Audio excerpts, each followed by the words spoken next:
जैसा आप देख सकते हैं कि मेरे हाथ में है यूनिस्टोन। कितने ही सालों से अगर वो पत्थर आपके गुर्दों में हो या पित्ते में, ग्लैडर के भी जहाँ पत्थर होता है ऑपरेशन से नहीं निकलता, लेकिन ये दवा खाने के बाद वो आपको जो यूरिन के जरिए जो है पूरा होकर निकल जाएगा। जहाँ बड़े बड़े ऑपरेशन फेल हो जाते वहां पर ये दवा काम करती है।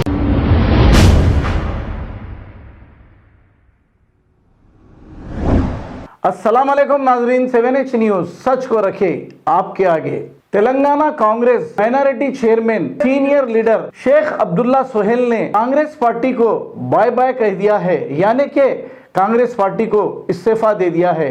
और ये 34 साल पुराने सीनियर थे कांग्रेस पार्टी में। इन्होंने क्या कहा, आइए सुनते हैं तमाम तफसीलात। मैं शेख अब्दुल्ला सोहेल 34 ईयर्स से कांग्रेस पार्टी में हूँ और आज सुबह में as a minority chairman Telangana और पार्टी से रिज़ाइन किया। रिज़ाइन करने की वजह कांग्रेस पार्टी की आइडियोलॉजी जो पुरानी हुआ करती थी वो बदल गई।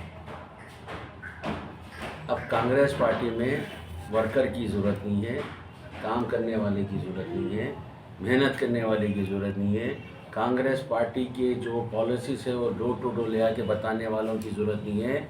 आज कांग्रेस पार्टी में दो जनों की ज़रूरत है।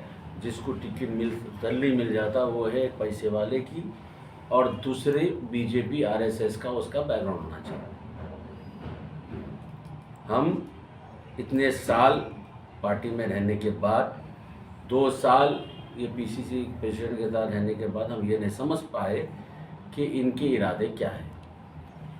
एज ए माइनॉरिटी चेयरमैन मैं आदिलाबाद, महबूबनगर और तांडूर ये जो एरिया है और जहाँ जहाँ बीजेपी के कैंडिडेट्स दिए गए हैं, बीजेपी के लोग को कांग्रेस की पार्टी के टिकट दिए हैं, वहाँ प्रचार नहीं कर सकता। एज ए माइनॉरिटी चेयरमैन मैं आरएसएस वाले की तायद में पब्लिक में प्रचार नहीं कर सकता।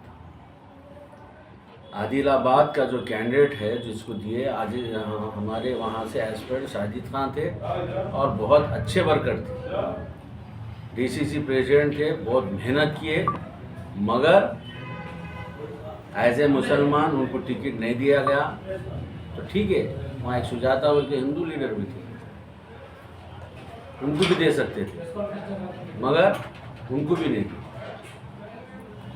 सब जो आपको जो टिकट नहीं दिए बोल के आप बोल रहे हैं आप, जैसा कि कांग्रेस के ऐसे सीनियर लीडर्स भी हैं, उनको भी ऐसा नहीं दिया गया टिकट बोल के। वो लोग जो सब कांग्रेस ऑफिस में आके हड़ताल पे बैठ के हंगामा कर रहे हैं। अभी हाल ही में विष्णुवर्धन रेड्डी को भी नहीं दिए। ऐसे कई ऐसे सुनने में आ रहे साहब। आप तो इतने पुराने, मगर वजूहत क्या, रेवंत रेड्डी को निशाना बनेंगे क्या, राहुल गांधी को बनेंगे या सोनिया गांधी को बनेंगे?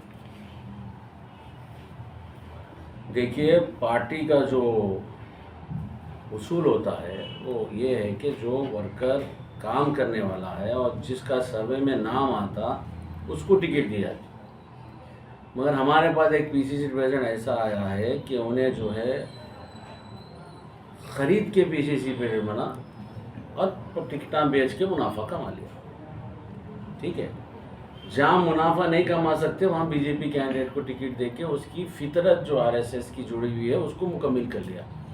कांग्रेस के कई क़यादीन हैं जो आज परेशान हैं, लॉयल कांग्रेसी परेशान है।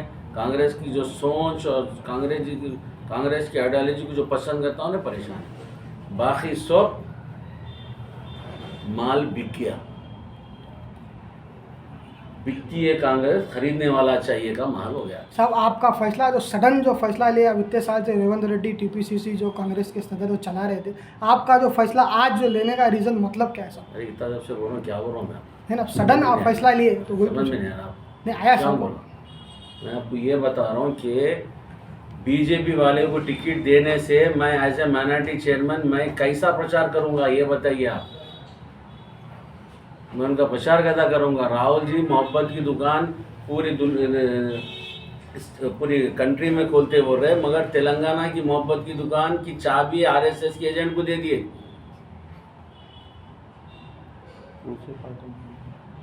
तो मैं कैसा आगे कैसा चलूँगा?